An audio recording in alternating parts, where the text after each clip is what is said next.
I stare at the champagne flute in my hand, watching tiny bubbles rise to the surface like my mounting disgust.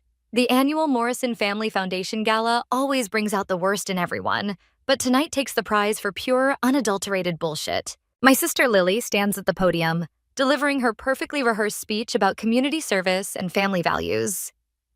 The pearls Mother gave her catch the light as she gestures, and I can't help but notice they're the ones I was supposed to inherit. "Ruby, darling, do try to look more engaged," Mother whispers, her manicured nails digging into my arm. "The Peterson family is watching." I resist the urge to dump my champagne down her designer dress. Instead, I plaster on the smile I've perfected over 28 years of being the family disappointment. "Of course, Mother."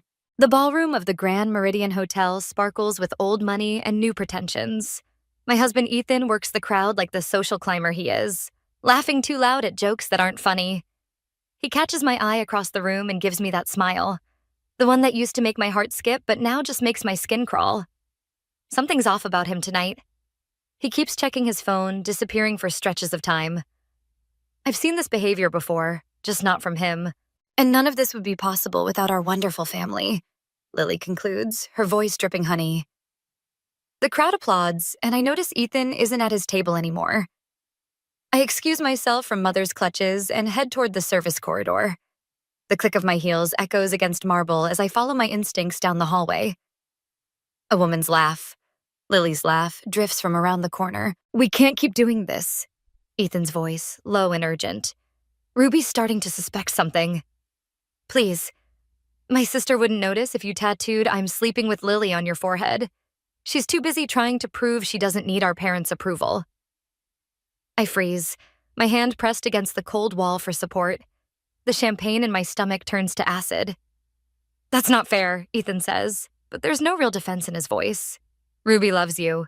Lily's laugh again, sharper this time. "Ruby loves the idea of having a perfect sister, just like she loves the idea of having a perfect marriage. We both know neither is true." I step around the corner. They spring apart like guilty teenagers, but not fast enough to hide what I've seen. Lily's lipstick is smeared. Ethan's tie is loose. The pearls around my sister's neck mock me with their perfect shine. "Ruby," Ethan starts, but I hold up my hand. "How long?" Lily smooths her dress, already composing her face into the innocent expression that's fooled our parents for years. "It's not what you think." 8 months, Ethan cuts in. "Since the Christmas party." The Christmas party. When Mother announced she was giving Lily the family pearls because she'd make better use of them. When Ethan held me as I cried later that night, telling me it didn't matter, that we'd make our own traditions. I look at my sister. Really look at her. Behind the perfect makeup and calculated charm, I see something new. Fear. She knows she's miscalculated. "You know what's funny?" I say, my voice steady despite the earthquake in my chest. "I always thought you were the smart one, Lily. The favorite, the perfect daughter. But this?" I gesture between them. "This is sloppy." "Ruby, please." Ethan reaches for me, but I step back. "Don't worry. I won't make a scene. Not tonight. Mother would never forgive me for ruining her precious gala." I turn to leave, then pause. "Oh, and Lily? Those pearls? They look fake." I walk away, their protests fading behind me. The ballroom buzzes with oblivious chatter as I return to my seat. Mother beams at me, probably thinking I've finally learned to behave. If she only knew. The daughter they've always underestimated is about to show them exactly what she's capable of. And it starts tonight. I raise my champagne glass and smile. Let them think it's a toast to family values. 3 days after the gala, I sit across from Daniel at Cafe Luna, watching him process what I've just told him. His coffee grows cold, untouched, while I've already shredded my napkin into confetti. "So your sister and Ethan," he says finally, running a hand through his dark hair. "Since Christmas." 8 months of lies. I drop another piece of napkin. 8 months of family dinners, charity events, weekend brunches, all while they were... My voice cracks, and I hate myself for it. Daniel reaches across the table, his hand covering mine. "Have you told your parents?" A bitter laugh escapes me. Mother's response was to suggest I try harder to keep my husband interested. Father hasn't even returned my calls. "Jesus, Ruby." The cafe door chimes, and I tense as Lily walks in. Of course she'd come here. It's her favorite spot to be seen by the right people. She freezes when she spots us, then squares her shoulders and approaches our table. Ruby, she says, her voice honey-sweet. We need to talk about this like adults. Daniel's hand tightens on mine. I don't think now's the time. I wasn't talking to you. Lily's mask slips for just a second, showing the steel underneath. This is family business. That's rich, I say, standing up. Since when did family mean anything to you beyond what you could take from it? You're being dramatic. She glances around, noticing the other patrons starting to stare. Mother and father are worried about you. They think you're not thinking clearly. Let me guess. They're worried about the foundation's reputation? About what people will say when they find out their perfect daughter has been sleeping with her sister's husband? Lily grabs my arm, her nails digging in. Keep your voice down. You're embarrassing yourself. I wrench away from her. No, I'm done being the quiet one. The understanding one. The one who steps aside so precious Lily can have everything she wants. You don't understand anything, she hisses. You never have. Everything's always been handed to you. The inheritance, the position at the foundation, Ethan... Handed to me? The laugh that comes out of me doesn't sound like my voice at all. Mother made me turn down Stanford because it wasn't appropriate. Father cut me off when I wanted to start my own business. And Ethan? He was your consolation prize to me, wasn't he? Something to keep me occupied while you played the perfect daughter? Daniel stands now, placing himself slightly between us. I think you should leave, Lily. She ignores him, her eyes locked on mine. Mother and father are willing to forgive this little outburst. They're prepared to be generous, set you up with a new apartment, maybe that marketing firm you've always wanted. The pieces click into place. They knew, I whisper. They knew about you and Ethan, didn't they? Lily's silence is answer enough. Get out. My voice is ice now. Get out before I tell everyone in this cafe exactly what kind of person you are. She leaves, but not before saying, Don't do anything you'll regret, Ruby. Some bridges can't be rebuilt. I sink back into my chair, shaking. Daniel sits beside me now, his arm around my shoulders. I could kill them all, I mutter. Or, he says carefully, if you could do something worse. I look at him. There's something in his expression I've never seen before. A calculated understanding that makes my breath catch. The foundation's annual audit is coming up, he continues, and I happen to know some interesting things about their bookkeeping practices. How would you know that? He smiles, and it's not entirely kind. Because before I met you, I worked for the firm that handles their accounts. I left because I saw things that didn't sit right. I stare at him, seeing him in a new light. Why didn't you ever tell me? Waiting for the right moment, I suppose. He pulls out his phone, showing me a folder of documents. Your family's perfect facade? It's built on sand. One push in the right direction. I think about Mother's dismissal, Father's silence, Lily's smug certainty that they can buy my compliance, 8 months of betrayal, and years before that of subtle cruelty disguised as love. Show me everything, I say. Daniel's smile widens. I thought you'd never ask. The Morrison Foundation's financial records spread across Daniel's dining room table like a roadmap to my family's hypocrisy. Each spreadsheet tells its own story of creative accounting and carefully hidden transactions. My hands shake as I trace the numbers, seeing years of manipulation laid bare in columns and rows. Your father's been moving money through shell companies for years, Daniel says, highlighting another suspicious transfer. The charitable donations aren't going where they're supposed to. My phone buzzes. Another message from Ethan. I silence it without looking. Show me the worst of it. This one. Daniel pulls out a document dated 3 months ago. $1 million transferred to an offshore account right after your sister's promotion to executive director. The irony makes me laugh. The position I was too inexperienced for. A knock at the door makes us both freeze. Daniel moves to answer it while I quickly gather the papers. Through the peephole, he sees my father standing in the hallway. Ruby. Father's voice carries through the door. We need to talk. Daniel looks at me, waiting for my decision. I nod, straightening my spine. Father walks in like he owns the place, his expensive suit a stark contrast to Daniel's modest apartment. His eyes catch on the hastily gathered papers, and something flickers across his face. "I see you've been busy," he says. "Learning about the family business," I reply.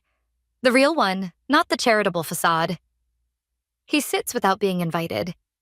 "Your mother's worried sick. Lily says you've been making threats." "Threats?" I lean forward. "I haven't threatened anyone. I'm just finally paying attention to what's been happening right in front of me." "Whatever you think you know. I know about the shell companies," I cut in. "The fake donations, the money laundering. Did you really think nobody would notice?" His face hardens. "You're out of your depth."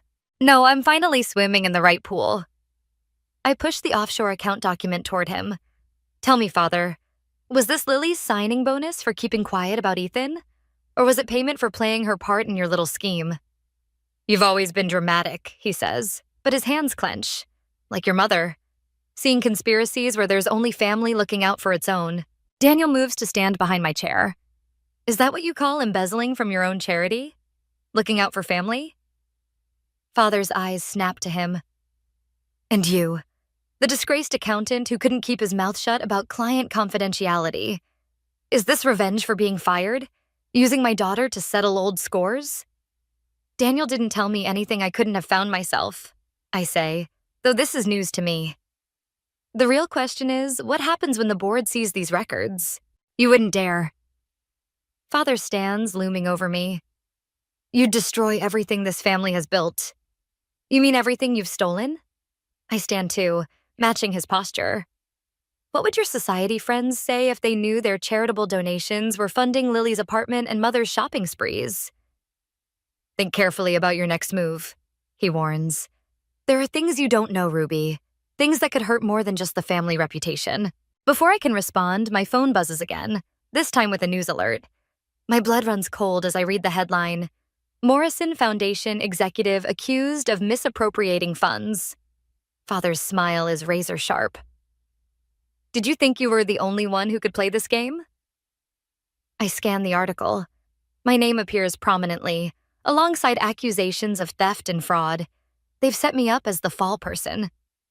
"How long have you been planning this?" I whisper. "Since you started asking questions about the Christmas party transfer." He straightens his tie. "We gave you every chance to fall in line, Ruby. Remember that." He leaves us standing there, the article glowing accusingly on my phone screen. Daniel immediately starts gathering documents. "We need to move fast," he says. "They've played their hand, but we still have the real evidence." I look at the papers, at the years of carefully documented fraud, at the proof of my family's true nature. "They think they've won," I say, my voice steady despite the rage building in my chest. "They think I'll run and hide like I always have." Daniel pauses. "What are you thinking?" I pick up the offshore account document, the one with both my father's and Lily's signatures. I'm thinking it's time to show them exactly who they created when they decided to make me the family scapegoat. The game has changed, but they've forgotten one crucial detail. I'm a Morrison too, and I learned from the best how to destroy someone completely. The police station's fluorescent lights make everything look sickly, including Detective Martinez's forced smile as she slides another document across the table. My lawyer, hastily arranged by Daniel, shifts uncomfortably beside me. "Let's go through this again, Miss Morrison," Martinez says.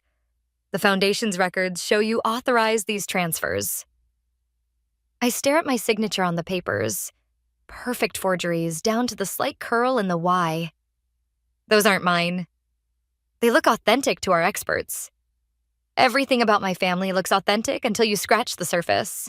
The detective's phone buzzes. She checks it, and something changes in her expression. "Your sister's here. She's offering to make a statement."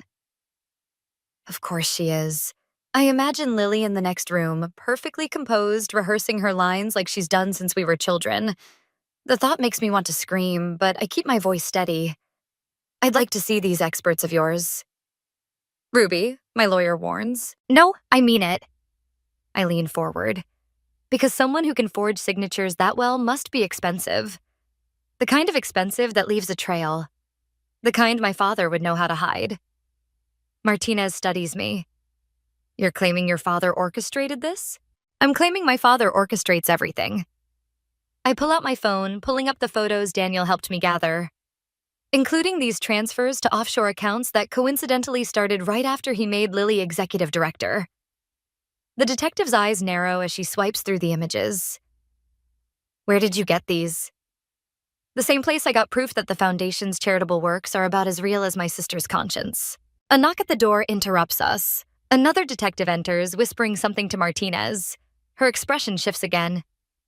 "Excuse me," she says, gathering her papers. "Don't leave the room." Through the door's window, I watch Martinez approach a group in the hallway. My mother stands there, elegant even in crisis, while father speaks intensely with a man in an expensive suit. Lily hovers nearby, phone in hand, probably updating Ethan on their latest move against me. "Your parents' lawyer is well connected," my lawyer murmurs. "We should consider a deal." No. I turn away from the window. They want me to take the fall. Admit to embezzlement, spare the family name, probably get a suspended sentence thanks to father's influence. Then they'll ship me off somewhere quiet with a monthly stipend to keep my mouth shut. It might be the smartest play. It might be the expected play. I pull out one final document, the one Daniel and I held back. But they forgot something important about being the family disappointment. No one ever expects you to learn from what they teach you. Martinez returns, but she's not alone. A woman in a sharp FBI jacket follows her in. "Miss Morrison," the agent says, "I'm Special Agent Cooper. We'd like to discuss your family's international banking activities." I smile, thinking of Daniel's late nights tracking the money through shell companies and tax havens. "I was wondering when you'd show up." "Ruby," my lawyer starts, but I cut him off. "It's okay. I've been preparing for this conversation." I look directly at Cooper. "How would you like to know where every penny of the Morrison Foundation's charitable donations really went for the past decade?" Cooper sits down, pulling out a recorder. "Why don't you start at the beginning?" Through the window, I see my father notice the FBI jacket. His face goes pale. Mother's hand flies to her pearls. The real ones, not the fakes she gave me. Lily stops typing mid-message, her perfect mask cracking. "The beginning?" I lean back, finally feeling in control. "Well, it started with a Christmas party, a pair of pearls, and a family that thought they could keep me quiet by taking everything I loved." Cooper nods, pressing record. "Take your time." I do. Because revenge, like the best family recipes, requires perfect timing and precise measurements. And I've been measuring this dish for years. "You should know," I add, "that this isn't just about money. It's about a pattern of manipulation that goes back years. And I have witnesses who can corroborate everything." "Witnesses?" Martinez asks. Starting with Daniel Matthews, the accountant my father fired for asking too many questions, and ending with Sophie Chen, my husband's new girlfriend, who has some very interesting text messages from my sister about their plan to discredit me. The pieces are falling into place, and through the window, I watch my family realize it too. They taught me well. Too well. And now they'll learn what happens when the scapegoat decides to stop running. Sophie's text arrives at 3 in the morning. "Meet me at Riverside Park, 7 a.m. Come alone." I show it to Daniel, who's been up all night helping me sort through the FBI's questions. "It's a trap. Obviously." He rubs his tired eyes. "Your father's probably behind it." Or Lily. I stare at the message, remembering how Sophie used to be my friend before she became Ethan's convenient consolation prize. Either way, I'm going. "Ruby, I need to know what game they're playing." The park is empty when I arrive, except for Sophie sitting on our old favorite bench. She looks smaller somehow, less polished than usual. Her designer bag, a gift from my mother, I notice, sits between us like a barrier when I sit down. "They're planning to pin everything on Daniel," she says without preamble. "Your father has documents showing he orchestrated the whole scheme for revenge after being fired." My hands clench. Those would be forgeries like the ones they used on me. "Does it matter? Your father's lawyers are better than yours." She pulls out a folder. "These are copies of what they're going to present to the FBI. I don't take them. "Why are you telling me this?" "Because I remember who you were before all this. Before your family twisted everything." She laughs bitterly. Before I let them twist me too. A jogger passes, and we both fall silent until he's gone. In the distance, I see a familiar car, Ethan's, parked just out of obvious sight. They're watching, aren't they? Sophie nods slightly. They think I'm here to convince you to take the deal. Plead guilty, spare the family name. They'll make sure you serve minimal time. And Daniel takes the fall for the financial fraud. It's a good offer, Ruby. Better than what's coming if you don't take it. I stand, finally understanding. You're not here to warn me. You're here to threaten me. I'm here because I owe you the truth. She reaches for my arm, but I step back. They have everything planned. The evidence against Daniel, the character witnesses, even a paper trail showing he manipulated you into turning against your family. And what do you get out of this? Ethan? My mother's approval? The life that was supposed to be mine? Her silence is answer enough. You know what's funny? I pull out my phone, stopping the recording. You just confirmed everything we suspected about the forgeries. The FBI will be very interested in this conversation. The color drains from her face. You can't. I already did. And Ethan can tell my father that his little scheme just gave us exactly what we needed. Ruby, wait. She grabs my arm, desperate now. You don't understand. They'll destroy you. They have things on you that even you don't know about. I lean close, speaking quietly. Let them try. Because what they don't understand is that I stopped being afraid of losing everything the moment they took it all away. My phone buzzes. Daniel, right on schedule. The FBI just picked up Lily. He texts. Your father's lawyer is calling everyone in for damage control. I show Sophie the message, watching her perfect facade crumble. You should go. I'm sure they'll want everyone on script before the media gets wind of this. They're your family, she whispers. How can you do this to them? They stopped being my family the moment they decided I was expendable. I start walking away, then turn back. Oh, and Sophie? Those documents you brought? They're inadmissible now. Fruit of the poisonous tree, my lawyer calls it. Say hello to my father's legal team for me. I walk away, my hands shaking but my stride steady. Daniel's waiting in our car around the corner, and through his window I can see Ethan's car peeling out of its hiding spot. You okay? Daniel asks as I slide in. I watch Sophie hurry toward Ethan's retreating car, clutching her designer bag like a shield. No, I answer honestly, but I will be. The FBI wants to meet again.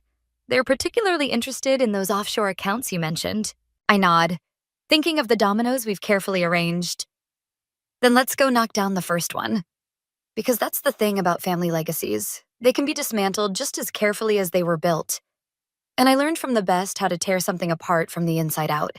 The Morrison family's disgrace unfolds in high definition across every news channel. I watch from Daniel's apartment as reporters dissect each new revelation. The fraudulent donations, the offshore accounts, the years of manipulation. My phone hasn't stopped buzzing with messages from former friends choosing sides. They're calling it the Morrison Foundation scandal, Daniel says, muting the TV. Your father's board members are jumping ship. I should feel triumphant. Instead, I feel hollow, watching my mother's carefully curated world crumble in real time. The latest footage shows her leaving their lawyer's office, pearl necklace conspicuously absent. My phone rings, an unknown number. Ruby Morrison. You've made your point. Lily's voice sounds raw, unfamiliar. They're freezing the foundation's assets. Father's having chest pains. Are you happy now? You don't get to play victim, Lily. Not after everything. They're investigating Daniel, too. Her words hit like ice water. Did you know about his connection to Sophie? Before he was fired? The room tilts slightly. What are you talking about? Ask him about the Christmas party, about why he really approached you afterward. I look at Daniel, who's suddenly very interested in his laptop screen. You're lying. For once, I'm not. Lily's laugh sounds broken. Guess we're both suckers for a good manipulation. The call ends. Daniel won't meet my eyes. What did she mean? My voice sounds distant to my own ears. About you and Sophie? Ruby, don't. I stand up, needing space. Just tell me the truth. For once, someone in my life tell me the truth. He closes his laptop slowly. Sophie and I dated briefly while I worked for your father's firm. She's the one who told me about the accounting irregularities. And the Christmas party? When you first talked to me? I knew who you were. Sophie had mentioned. He stops, seeing something in my expression. I approached you because I thought you might help expose what your father was doing. The room spins faster. So I was your way in? Your chance at revenge against my father? At first. He stands, reaching for me. But then I got to know you, and everything changed. Don't touch me. I step back, memories realigning with sickening clarity. All those conversations about standing up to my family, about fighting back, you were pushing me toward this from the start. I was trying to help you see the truth. The truth? I laugh, and it sounds like Lily's broken one. The truth is, I traded one manipulation for another. I just picked the better liar. My phone buzzes again. A news alert. The FBI is expanding their investigation to include Daniel's role in the foundation's finances. Another shows Ethan and Sophie leaving the federal building together, likely cutting deals to save themselves. They're going to say I helped you set this up, Daniel says quietly. Your father's lawyers will paint you as either a willing conspirator or an innocent dupe. Either way, I lose. The reality crashes down. God, I'm such an idiot. Ruby, please, let me explain. Explain what? How you used me to get back at my father? How you're no better than Ethan, than any of them? My voice cracks. I trusted you. His phone rings, his lawyer, probably with news about the investigation. We both stare at it, understanding what it means. They'll want him to turn on me, just like Sophie and Ethan, just like everyone eventually does. Don't answer it, I whisper, hating how much I still want to believe in him. We can figure this out together. He looks at me for a long moment, and I see the decision in his eyes before he reaches for the phone. I grab my keys and bag, heading for the door. Behind me, I hear him speaking to his lawyer, his voice taking on that familiar, reasonable tone he used to use with me. Used to convince me I could trust him. Outside, reporters spot me immediately. Their questions blur together as I push through them toward my car. Someone shouts about Daniel's connection to Sophie, another about my father's hospitalization. My phone buzzes one last time. A message from my mother. Come home. We can still fix this as a family. I delete it without responding, but her words echo as I drive away from Daniel's apartment, away from another betrayal. Because that's the cruel joke of it all. There's nowhere left to go. No one left to trust. I've torn down everything, only to find myself buried in the rubble. The hospital corridor stretches before me like a gauntlet. My father's heart attack, real or conveniently timed, has drawn everyone here. Through the waiting room window, I see my mother holding court with concerned friends. Lily at her side. They've even managed to look appropriately distressed for the cameras outside. I stride past them, ignoring their startled expressions. Daniel's revelation has given me one last card to play, and I'm done waiting for the right moment. Ruby! Mother's voice carries that familiar warning tone. This isn't the time. It's exactly the time. I turn to face them, aware of the small audience we've attracted. Where's the file? Lily stands, all pretense of sisterly concern dropping from her face. What file? The one proving father orchestrated everything, from Ethan's affair to Daniel's involvement. The one Sophie mentioned before she took her immunity deal. Mother's hand flies to her throat, finding no pearls to clutch. Your father's had a heart attack. Whatever grievances you have are exactly why he's in that room. I step closer, lowering my voice. He knew I'd found proof of the real fraud, didn't he? The children's hospitals that never saw a dime of foundation money? The families who thought they were getting medical care? A nurse hurries past, and we all pause, playing our roles. The moment she's gone, Lily drops her voice to a hiss. You have no idea what you're talking about. Don't I? I pull out my phone, showing them the email I received an hour ago. The FBI is very interested in where that money actually went, especially since some of it traces back to accounts in your name, Lily. Her face drains of color. I didn't know. Of course you didn't. I turned to Mother. Because that was the point, wasn't it? Keep Lily in the dark enough to be useful, but not informed enough to be dangerous. Just like you did with Ethan. With Sophie. With me. Everything we did was to protect this family. Mother steps between us, her mask finally cracking. Your father built something magnificent. He built a lie. My voice rises despite myself. And when I wouldn't play along, you decided to destroy me instead. The affair, Daniel's convenient appearance in my life, it was all orchestrated to discredit me if I ever discovered the truth. A commotion down the hall draws our attention. Father's doctor approaches, looking grave. Behind him, I glimpse Father sitting up in bed, very much alive and speaking intensely with his lawyer.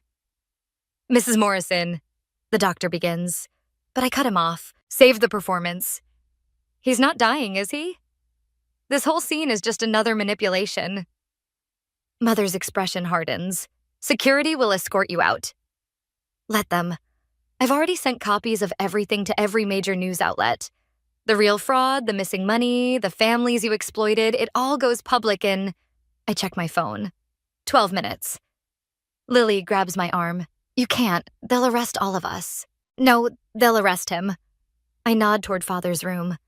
And anyone who knowingly helped him. The question is, Lily, how much did you really know? I see the exact moment she understands her position. The same position I was in all those years. The sacrificial daughter, meant to take the fall while the family survives. Mother? Lily turns, desperate, but Mother's already walking toward Father's room, probably to warn him. You know what's funny? I gently remove her hand from my arm. I actually have nothing to do with the news stories. The FBI's been building their case for months. I just needed you all here, together, when it broke. One last family gathering.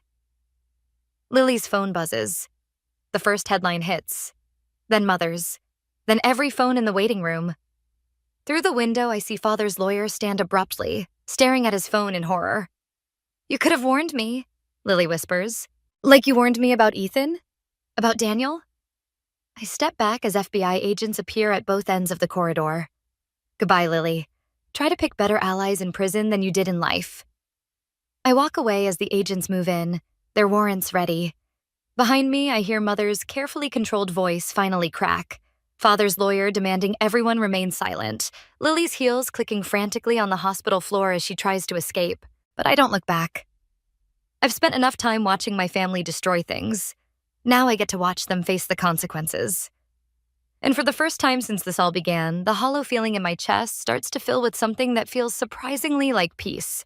I sit alone in the courtroom as my father receives his sentence. 20 years for fraud, embezzlement, and exploitation. Mother got 12, her carefully maintained composure finally cracking as they led her away. Lily took a plea deal. 3 years, in exchange for her testimony. The media circus has mostly moved on to fresher scandals, though our family's fall still makes occasional headlines. The latest shows Ethan and Sophie's engagement announcement. Their smiles as practiced as ever. They're rebuilding their lives on the West Coast, far from the wreckage here. The courtroom's closing soon, Miss Morrison. The janitor's voice echoes in the empty chamber. Just a minute more, I say, running my fingers over the smooth wooden barrier. This room has held so many endings lately. So many carefully constructed lies torn apart under oath. My phone buzzes. A text from Daniel. He's been trying to explain, to apologize, to find some way back. I delete it without reading, just like all the others. Some betrayals can't be undone, even if they led to necessary ends. Outside, autumn leaves scatter across the courthouse steps. A familiar figure waits by the bottom. Lily, out on bail until her sentencing next week. She's traded her designer clothes for something simpler, more honest somehow. I thought I'd find you here, she says as I approach. One last look at the battlefield? Something like that. I stop a few steps above her, maintaining the height advantage we both understand is symbolic. Shouldn't you be preparing for your new life? I've been thinking about Christmas. She wraps her arms around herself, looking smaller than I've ever seen her. That party, when Mother gave me the pearls, you weren't the only one being manipulated that night. Lily, no, let me finish. She turns, facing me fully. I thought I was their favorite, their perfect daughter, but I was just another puppet.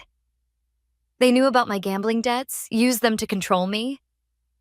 The affair with Ethan, the foundation position, It was all orchestrated to keep us both in line. I study her face, searching for the familiar signs of manipulation. Instead, I find something new. Clarity. Why are you telling me this now? Because you were right about everything except one thing. She reaches into her bag, pulling out a familiar strand of pearls. These were meant for you. I stole them from Mother's room the night before Christmas. It was the first time I actively chose to hurt you, instead of just following their script. She holds them out, but I don't take them. Keep them. They're part of your restitution now. That's not why. She stops, dropping her hand. I don't expect forgiveness. I just wanted you to know that at least one person in this family finally sees you clearly. A court officer appears at the top of the steps. Miss Morrison? There's some final paperwork for the estate settlement. I nod, then turn back to Lily. I hope you find whatever you're looking for in prison. I really do. What about you? What are you looking for now? The question catches me off guard. For so long, my purpose has been revenge, justice, survival. Now, standing here in the aftermath, I realize I don't know. I'm looking for the person I might have been, I say finally, if I hadn't spent so long trying to be who everyone else wanted. Lily nods, understanding passing between us for perhaps the first time.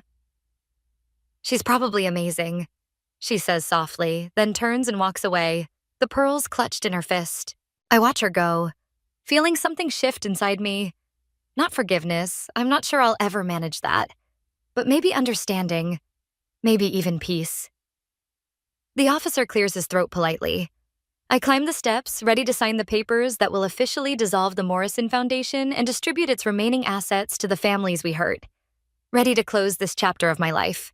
But as I reach for the pen, I realize something. Revenge wasn't the end of my story. It was just the beginning of a different one. One where I get to write every page myself, without anyone else's expectations or manipulations. I sign my name, just Ruby, no Morrison, aita, and step into whatever comes next.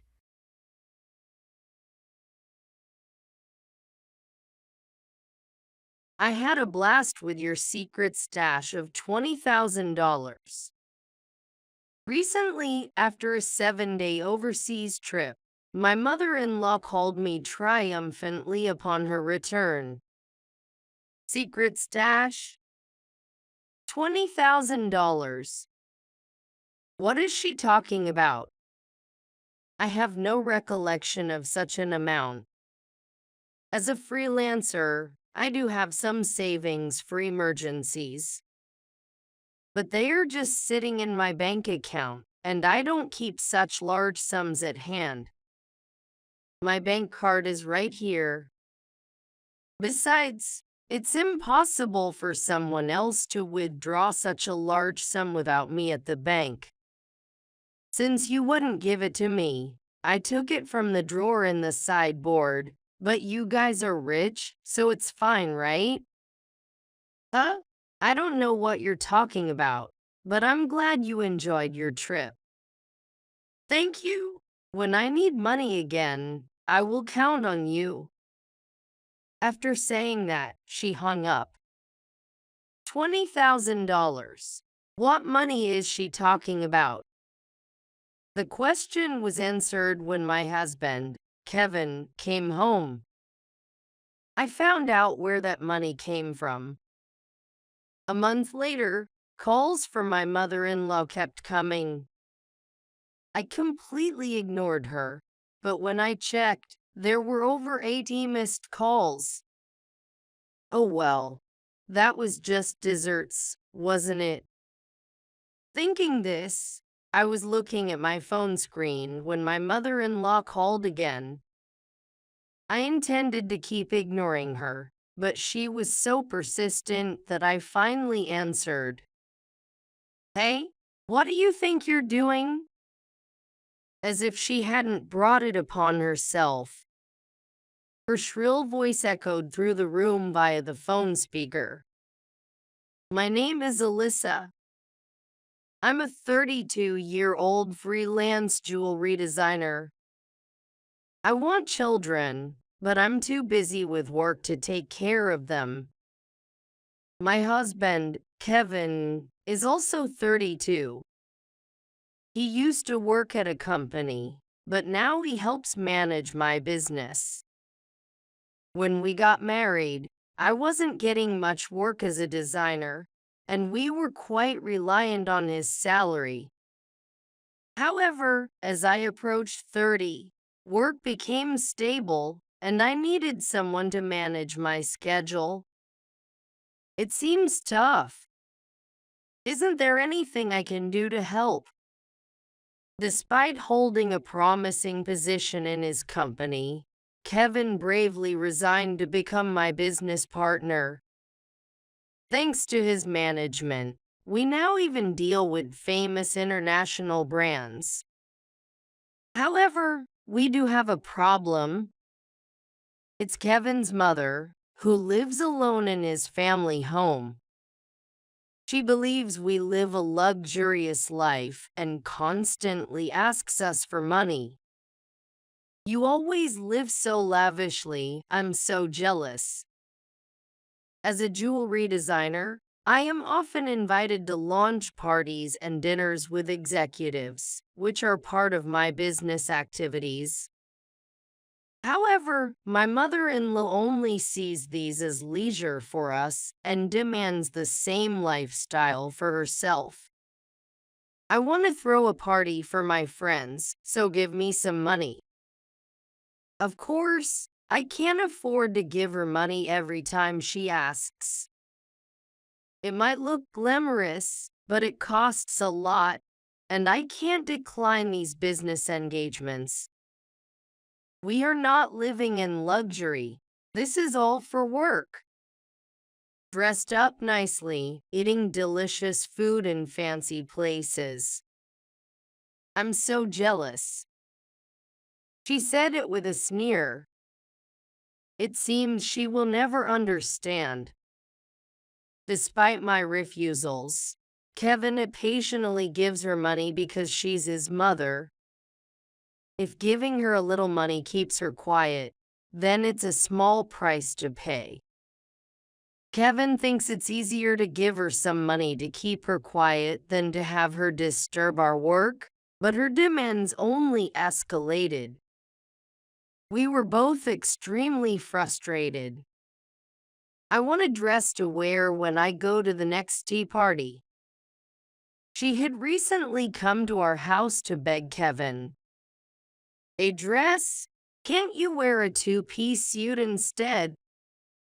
Formal dresses are expensive, unlike normal clothes.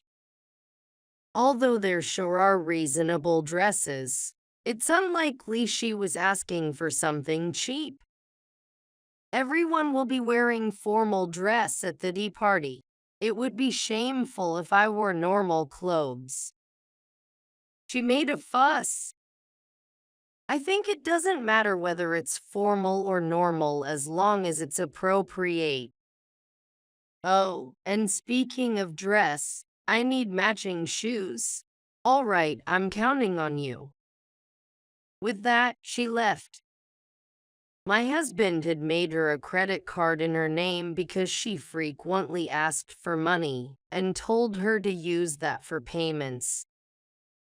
Initially, she overspent and Kevin had to warn her often, but there was no sign of improvement. At least she started to inform us before making big purchases, but she still kept up her old habits. Once, she came saying, "I found a beautiful ring and bought it. Sorry for the after-the-fact approval." Once, we had a bill with an unbelievable amount of money. "If you're going to spend like this, can you return the card? I can't keep up with the payments." The card was in her name, but Kevin managed the payments after seeing the bills. My mother-in-law seems to think that she can buy endlessly with it. A credit card is not a magic money tree. What's spent must be paid for. Since it was not her wallet being emptied, she continued to max out the card. So, Kevin had to set a limit on her card's spending capacity. Hey, when I tried to shop the other day, I couldn't make the payment. Why is that? My mother-in-law stormed in suddenly. You've been spending too much, so I had to lower your monthly limit. That's still more than enough, right? Even though you dress up nicely and go to fancy places, what's wrong with me doing the same? Mother, all of that is part of our work. If that's considered work, then what I'm doing isn't any different, is it? It's unfair that only you two get to enjoy yourselves. Our attendance at new product launches and parties often occurs in luxury hotels and restaurants because it's part of our work. However, to my mother-in-law, it seems like we're just dressing up and having fun. Since we put a limit on the credit amount, she seemed to have calmed down a bit. Occasionally, she came to our house and grumbled at Kevin, but for a while, there weren't any major issues as time passed. As the end of the year approached, there was a change in my work. An international brand manufacturer suggested that we move our business base abroad to increase our dealings. I was thrilled. If successful, this could put me among the top tier designers. Kevin, as my manager, also said, "Isn't this a chance? We have to take it." Right? Such opportunities are rare. Then I'm worried about my mother. She might even say she wants to come with us. Given my mother-in-law's past behavior, that was a definite possibility. Oh, that sounds lovely. Living abroad. I want to go with you. When we told her that weekend during her visit, she indeed said something like that. We're going there for work. There's no way we can lead a leisurely life. Even though Kevin said that, she wouldn't back down. You're just trying to deceive me. You plan to live even more luxuriously when I'm not watching. We're not planning to stay there forever. Once our work abroad settles down, we'll come back. You say that? You plan to leave me behind, don't you? We were both tired of going around in circles with her. Okay, I can't take you with us, but instead, how about I give you some travel money to go on a trip for about a week? Exhausted from trying to convince her, Kevin made the offer. Really? Is that okay? I'll cover your flight and hotel expenses, but you'll have to manage the rest yourself. Yay? Thank you. She left happily. However, the relief was short-lived. A few days later, while Kevin was away adjusting details for our move abroad, my mother-in-law visited our house. Hey Alyssa, Kevin said that, but I'd still like to do some shopping over there. Can I have some money? Isn't the card Kevin gave you good enough? I thought she had a card that Kevin had given her, so I asked her about it. Well, Kevin finally took it away because I spent too much. It seemed she had it taken away after Kevin pointed out her excessive spending during her last visit. Perhaps he was worried she'd overspend without realizing it due to different rates abroad. But I didn't have such money on hand either. I can't give you money that Kevin hasn't approved. Could you talk to him? Talking to him won't do any good. That's why I'm asking you. She raised her voice and then left. Afterward, during the New Year's holidays, my mother-in-law went on a 7-day trip abroad. I assumed Kevin must have sorted out the money issue. However, upon her return, she revealed a shocking fact. On the day of her return, I received a call on my smartphone. I just got back. I had so much fun.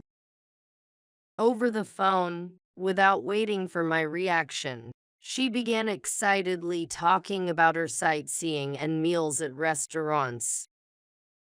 And I bought too many souvenirs.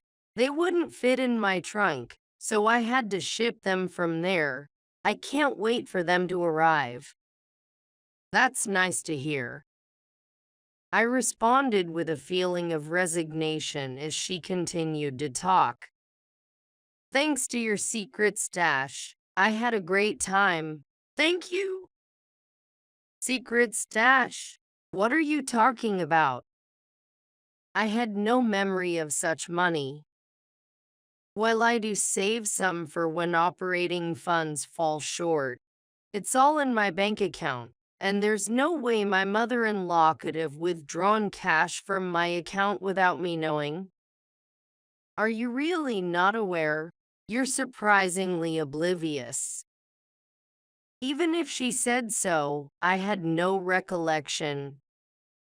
When I searched the sideboard drawer at your house, there it was, $20,000.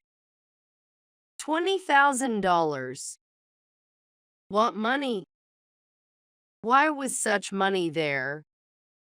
It was unthinkable for us to keep cash at home, especially not such a large amount in a drawer. Confused, I said, I don't know what money you're talking about, but if you took it from our house without permission, that's theft, even if you are family. Do you understand? That's why I'm telling you now. I've already spent it. It turned into a post facto report. Unapologetically, she said it plainly. I have no idea about the origin of that money, but silently using it is a crime, and if it was meant for an important transaction that Kevin was preparing, it could be a serious issue. Even though I said this, I was thinking about how there had been no disruptions in our business-related payments or transactions while she was away. You two live a lavish life. So what's wrong with me getting a little something too?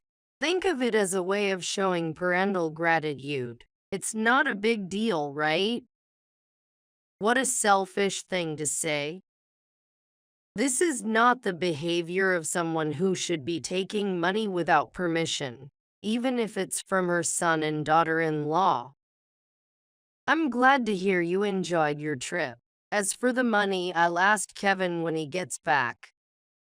I answered, still unclear about the whole situation. Being an only son, Kevin will surely overlook the use of just $20,000. Understood. I'll pass on the message. I was astonished at how oblivious my mother-in-law was. Please make sure to tell him. Thanks again. That's what she said before hanging up. But still, $20,000 in cash at home. What money could it be? Alyssa, do you know about the money I put in the drawer? That night, my husband returned home and asked me with a serious expression. I withdrew it from my account 10 days ago, and now it's gone. It was you? You put that much cash in the drawer. Didn't you think that was careless? I needed it in cash right away. It was urgent and had to be deposited. Do you know anything about it? Don't tell me you. He looked at me suspiciously. No, it's not me. Your mother called today saying, thanks for the $20,000. I had a great time with it. I had no idea what she was talking about. What? My mom? So it was Kevin's money after all. Still, I wondered where he had intended to deposit such a large amount. Hey, if it was a payment to a client, we usually handle that through bank transfers, right? Why cash? I knew it was Kevin's money, but I still didn't understand why, right? So she took it without telling us. Well, she brought this on herself. What do you mean? I still didn't understand and asked him to explain. Well, Kevin began to explain why he had kept such a large sum of money at home. Since we limited the credit card limits and restricted cash withdrawals, my mother-in-law had been secretly borrowing money from various sources. That included payments on consumer credit cards and the ones she had secretly made. Learning this, Kevin had taken all her cards away and prepared cash to cover her ballooning debts. Even if I told her to pay it back in cash, given her character, she would end up spending it herself, right? That's why I was planning to pay directly to the financial institutions. Direct bank transfers would leave records in our accounts. Kevin was concerned about maintaining trust with our clients and managing our books without leaving too much trace. So, he decided to convert it to cash and make the payments individually.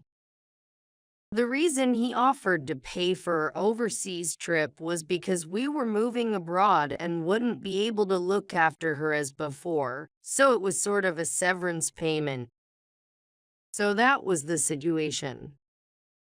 What will become of my mother-in-law now? Demands for repayment and collection letters will probably start arriving soon.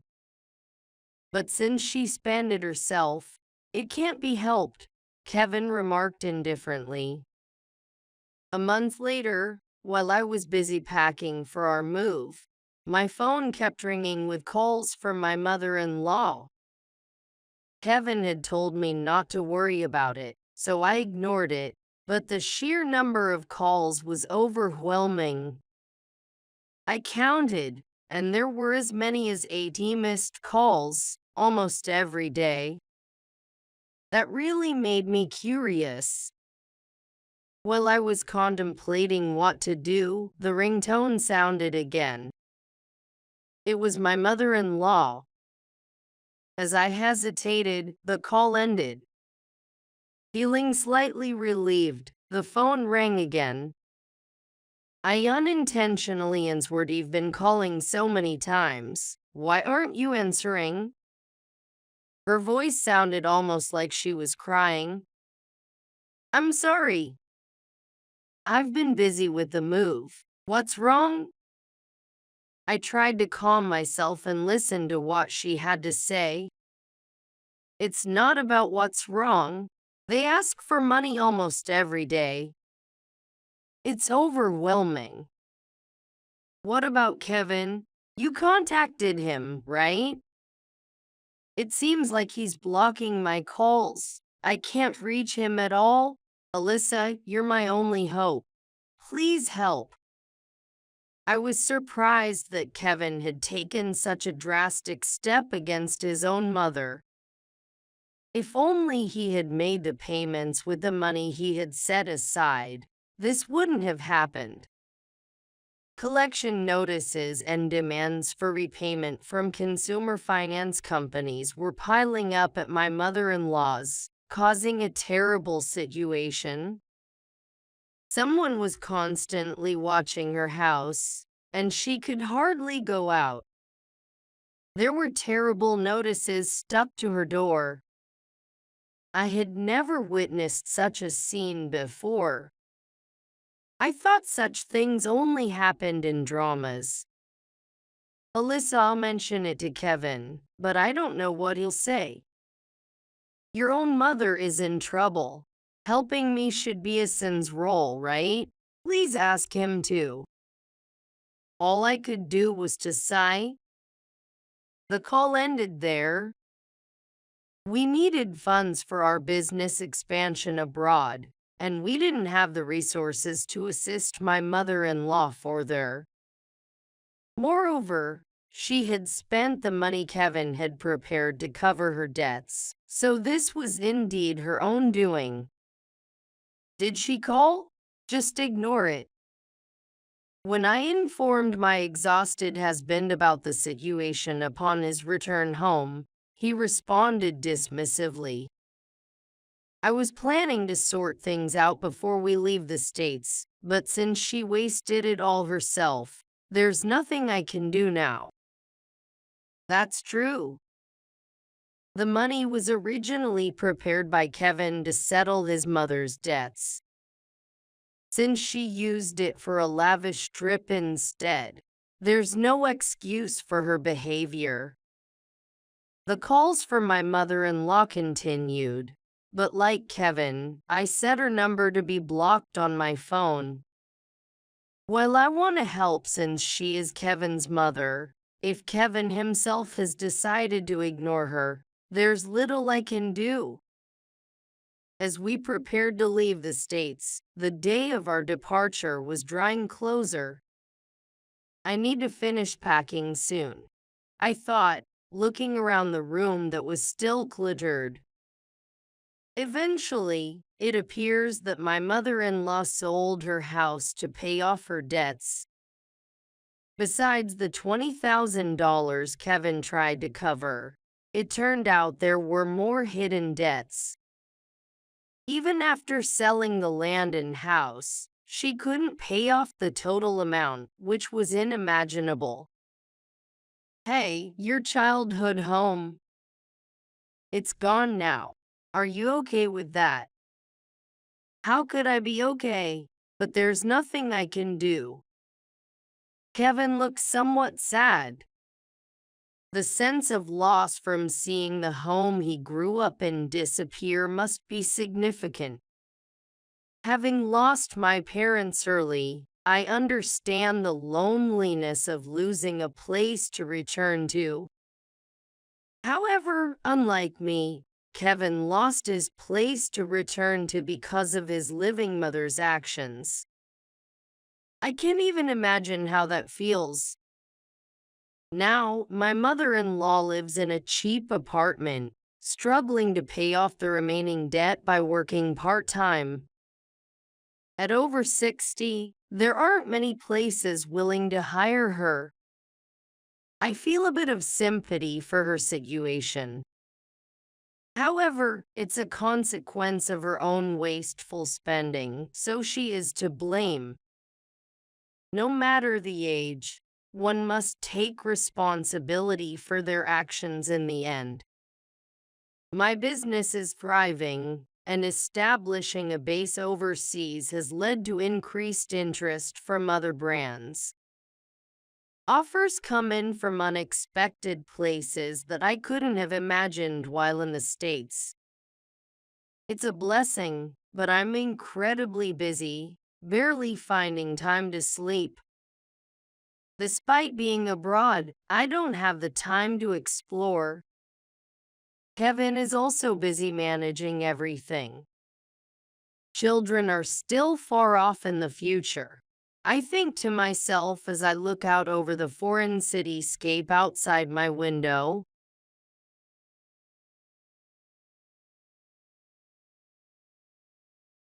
Let's buy this house. If we hesitate, someone else might snatch it up. Angela, how would you take responsibility if it gets sold while we're still considering? After visiting a newly built house for sale, Craig decided on the spot to purchase it. I haven't even seen the second floor yet, and I definitely don't want to buy this house. You respect my opinion, right? Then let's buy it. I like this house. I won't accept any other. Since my salary isn't high, it's better if it's in your name. Real estate agent Howard, who had been aloof until just a moment ago, suddenly burst into laughter. It's a deal then. Thank you very much. With a sales smile, he hurried me into another room to get me to sign the contract. However, as soon as we entered the back room, Howard exclaimed softly, "Run away through the back door, now." Shaking from what Howard showed me, I couldn't stop trembling. I managed to escape, but my legs got tangled and I couldn't run properly. I fell onto the asphalt road. The scraped knees were so painful that tears blurred my vision. Ah, this is not a dream. It's reality, and more tears welled up. I just wanted to marry a kind man. My sadness gradually turned into anger. I won't run away. I want to fight back. The intense palpitations spurred me on, and I vowed revenge on Greg. I am Angela Parker. Wow, Angela, you're in your 40s? You don't look it at all. You look so young. I've always been thought to be 5 to 10 years younger than I am. Still single and working hard, I take care of my skin and dress well. I only recently realized that such comments are mere flattery. Approaching 40, I started to panic, thinking, will I spend my life alone? And began attending matchmaking events. Men my age or even 10 years older only seem to notice women in their 20s or early 30s. It seems that the ability to have children is crucial. I used to enjoy going to movies and eating barbecue alone without a care, but suddenly I felt lonely. Looking around, there were only happy families everywhere. About a year has passed since I started my search for a partner, and in 3 months, I will be 40. Finally, I met a nice man. At a matchmaking party I attended almost giving up, I finally paired up. Craig, 2 years my senior, had a kind face with drooping eyes. Angela, you love your work, don't you? I've been passed over for promotion by my juniors. I admire you. He looked into my face with a slightly hunched posture, which I found adorable. He was like a docile, obedient Shiba dog. He listened to my stories with an open, defenseless smile. He didn't seem very dependable, nor was he handsome. But somehow, he stirred my maternal instincts. But I can do household chores. I can support you while you work, Angela. If we were to get married, what about children? Children. Do you want them, Angela? Craig looked up at me with big, round eyes. Actually, I can't even imagine living with children. Oh, me neither. Really? I'm almost 40, so I'm worried it might be difficult to have children and get married. The next moment, Greg held my hand. His usually gentle expression became slightly more determined as he slowly spoke. Angela, marry me. We don't need children. Just having you by my side is enough. And so, I married Greg. Greg had been living with his parents, so we started a new life in my rented apartment. However, the life I had hoped for didn't materialize. Before marriage, Greg said he would do the housework, but he always found excuses not to do it. The kitchen sink is too small to do the dishes. At my parents' house, the sink was twice this size. And about cooking. If there are only 2 burners, I can't cook. My parents' house had 4 burners. The meals I usually make include just a meatloaf and soup. Greg eats them without complaint, but he's not satisfied when he has to cook. Meals are important, so we should have at least 1 soup and 1 side dish. That's what Mama always said. Mama? No, I meant my mom. He also didn't try to clean or do laundry. He claimed he couldn't manage in the small apartment compared to his spacious family home. My workload hadn't significantly increased compared to when I lived alone. But I was starting to feel a bit dissatisfied with Greg. During this time, he made a suggestion. Hey, Angela. What do you think about buying a house? A house? Yeah. Let's buy a house. It will be more spacious, and definitely more comfortable to live in. A 1-room apartment was indeed cramped. It didn't sound like a bad idea. I feel bad that I can't fully utilize my household skills here. Greg was also considering our life together. That made me happy. Look, there's a nice house here. It's a newly built house for sale, but the location is good, don't you think? Greg handed me a printed piece of housing information. It's a newly built house not too far from the station. A 3-room, huh? Isn't that a bit too big for just the two of us? Not at all. A spacious home is nice. It even has a small garden, so we can have barbecues in the summer. Wow, a barbecue. That's a privilege of having a detached house. Sounds great. Right? And, Mama said, I want to set up a pizza oven. Greg stumbled, but there was no mistaking that he had just mentioned his mama. I had long suspected that Greg was a mama's boy. It seems he tries to hide it, but it's obvious. From outside the entrance or the balcony, I often hear him cheerfully calling out, "Mama, Mama." I can't make out the entire conversation, but it's clear he's enjoying it. When we went to greet his mother for our marriage, she didn't ask me about my age or job but simply congratulated me with a "Congratulations." His mother is quite straightforward. Greg doesn't compare me with his mother, so I don't mind his mommy issues. If he wants to keep it hidden, I'll pretend not to notice. My husband, who dislikes alcohol and tobacco and works diligently, is surely perfect in his way. Having had my pride shattered during my dating efforts, I'm truly grateful to have married the mild-mannered Greg. The next weekend, we eagerly went to view the house. I had been excited since the day before, but something felt off. The house itself was lovely. The exterior was in black tile, which I liked. There was a parking space and a garden, and just seeing the outside made me feel like living here. But I didn't want to buy it. The garden? Yes, it's small, but it's a garden. The real estate agent's attitude was extremely poor. Without greeting us, Howard just frowned and muttered, "Your reservation." He didn't even try to smile, making Greg look more like the salesman. "Look, Angela. This is the shoe closet. With this much space, we can store not only shoes but also camping gear and car tires. And guess what? It connects to the kitchen. Come on, Angela, come see." Greg seemed unfazed by Howard's demeanor, excited about the new house smell. "Look, Angela. Over here.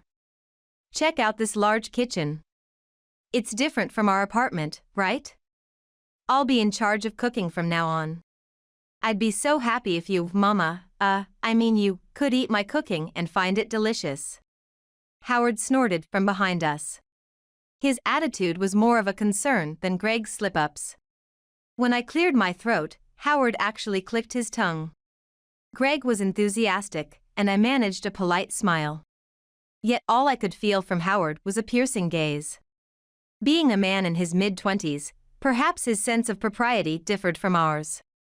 Do we, a couple in our 40s without children, look ridiculous getting excited about a home? Does he think we don't need a house because we have no kids? Or does he see us as too poor to be serious buyers?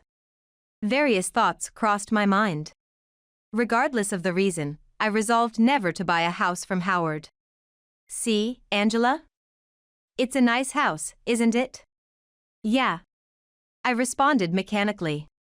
Greg's eyes sparkled like a character from a girl's manga, making me feel sorry for the disparity in our excitement. "Come on, let's check out the bedroom next. The accent wall in blue is really cool." An accent wall? Was that mentioned in the info you showed me? I don't remember. Honestly, whether it's a large kitchen or an accent wall, it doesn't matter much. Once we've seen everything, we can just say we'll think about it and leave. But then, Greg made an unexpected declaration. "Let's buy this house." "Huh? You like it too, right?" "I can't think of any other house." "Let's sign the contract now." Wait. It's too soon to make a decision just because we came for a viewing. We need to look at other houses and think it over. Greg crossed his arms and shook his head. No, meeting this house was fate. If we miss out on it, I'll regret it for life. But, we haven't even seen the bathroom or the second floor yet. Let's calm down. Normally gentle, Greg frowned. We hadn't fought or argued before, so it was the first time I saw him upset. If we hesitate, someone else might snatch it up. Angela, how would you take responsibility if it gets sold while we're still considering? But. Wow. Even though I said I like it, you totally deny it. Oh, I get it. You're looking down on me, right? Okay, I know I earn less. Greg pouted petulantly. I searched for words to soothe him. I'm sorry, I don't think that at all. I really respect your opinion. I like this house, too. But. Before I could finish, Greg raised his voice. Then buy it. He sounded like a child throwing a tantrum in the candy aisle of a supermarket. But unlike candy, a house is not something you can just buy on a whim. You respect my opinion, right? Then let's buy it. I like this house. I won't accept any other. Since my salary isn't high, it's better if it's in your name. With my head in my hands, I was completely flustered. Just then, Howard, who had been grumpy until now, suddenly burst out laughing. He then finally put on a sales smile. Yes, it's a deal then. Thank you very much. At that moment, an older man who appeared to be Howard's boss came in. He ignored me and fawned over Greg. Sir, that's a wonderful decision. If you had waited until next time, it could have been sold. That happens quite often. You're a decisive and reliable husband.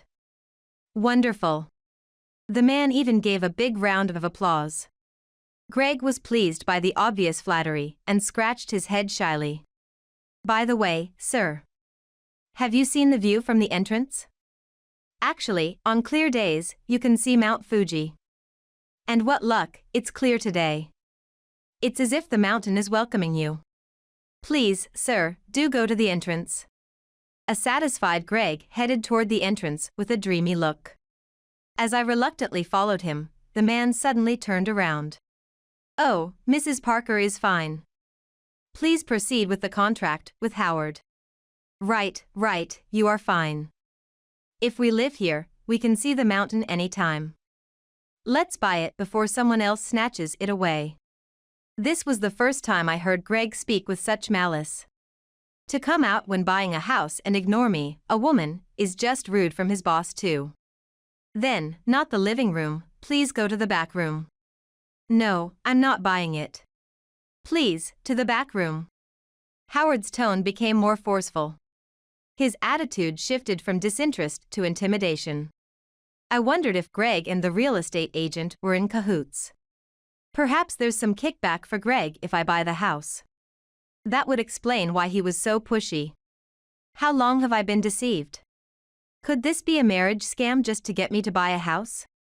Filled with distrust towards Greg, I unconsciously followed Howard. As soon as we entered a separate room, Howard leaned in close. Escape through the back door now. His urgent words snapped me back to reality. Seriously, you should escape now.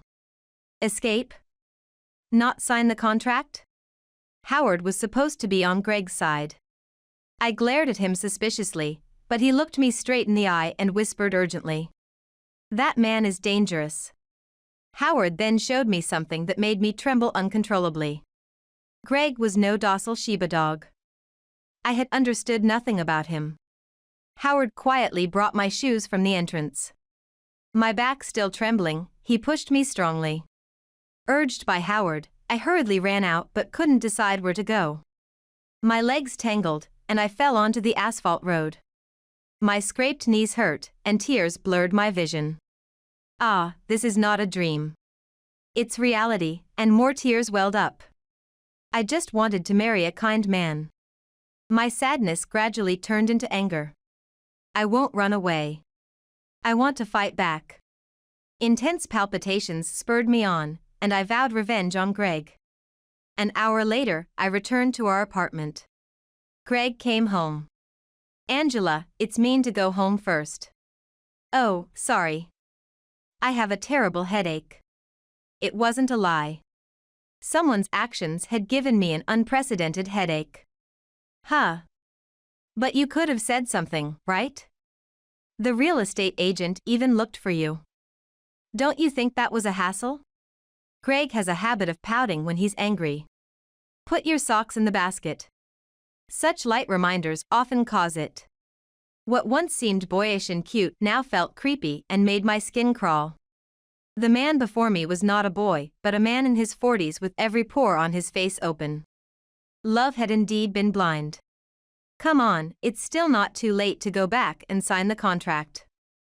The real estate agent is waiting for us. I said I have a headache. If you really want it, why don't you buy it yourself? I touched my throbbing head and answered quietly. Greg's pout made him look like a duck-faced girl. I can't buy it myself. You know my income isn't enough, that's harsh. Greg's statement proved he had intended for me to buy the house from the beginning. If I hadn't known Greg's true nature, I might have given in, thinking he was just being needy. Here, I made a bright suggestion. Then let's take out a mortgage together and make it a joint ownership. Together? Yes, together. Let's increase the monthly payments and pay off the mortgage quickly. No, that's, I peered into Greg's face as he mumbled. His duck lips moved slightly, and he seemed to chirp pitifully, glaring up at me. Are you trying to push the mortgage payments onto me alone? I didn't say that. I smiled mischievously. You're definitely on a low salary, so you alone couldn't dream of a home mortgage. But don't worry. If we do it together, there shouldn't be a problem. Greg looked up, his eyes wide. Don't worry about being on a low salary. The idea that a man has to be the breadwinner is outdated. In our house, it's the opposite. Greg's mouth hung open, and his face turned red. Shut up. Just listen, you keep mocking my low salary. Greg shouted in a high-pitched voice. Sweat was beading on every pore of his face. You're just my ATM. Wives should shut up and obey their husbands. Greg's true nature was finally exposed. Just a wife. Well, let me say this, if you don't want to be ridiculed, why don't you make an effort? Either do something about your low income or handle the household chores properly. You're just a mama's boy who's moved from his mother's house to my apartment, but I'm under no obligation to take care of you. I'm not your mama. Greg, who had been aggressive until now, suddenly appeared tearful. It felt as if he had never been scolded or argued with before. Mama. Greg muttered again with his lips pouted. It's ridiculous that during a marital argument, he seeks comfort from his mama. Greg trembled and seemed to wipe away his tears before he suddenly dashed towards the balcony. From behind the lace curtains, Greg wiped his tears with his arm. He thought he was hidden, but his pitiful figure was clearly visible. After sniffling, he took out his smartphone and held it to his ear. Mama. The person he called was, of course, his mama. After a short conversation while sobbing, Greg's smile returned. Seemingly emboldened, he returned to the room. Within 5 minutes, the intercom rang accompanied by loud knocking at the door. Greg, eyes sparkling, rushed to the entrance. And, of course, the person he let in was his mother. Angela, I heard you insulted Greg? I merely spoke the truth. Enough excuses. Now, apologize to Greg. With his staunch ally by his side, Greg waited arrogantly for my apology. Despite their pressure, I stood firm. It's Greg who should be apologizing. The mother-in-law was so shocked she couldn't speak. Greg started talking about buying a house even though he has no money. Where does he think the money for the house will come from? Me, right? It's unfair that he expects me to pay a huge amount and still behaves like this. Greg should apologize to me. The mother-in-law's veins throbbed with rage, as if they might burst at any moment. She had seemed straightforward when we first met for marriage, but it appears she can become a demon for her beloved son. Unforgivable. She clenched her fist and raised it. But I easily dodged it. Please stop. You'll hurt yourself. It'd be better if you only got hurt. Depending on your attitude, I might make you suffer even more. As the mother-in-law menacingly stepped closer, I felt an invisible force pushing me, and I kept backing away. Before I knew it, I was cornered in the small kitchen. Oh my, there's a knife here. Let's see how sharp it is. No, Mama. You can't possibly be thinking of using that on Angela, right? Please, stop. Greg immediately tried to calm his mother down. At least he was trying to protect me in a crisis. It's a shame I couldn't love him for that.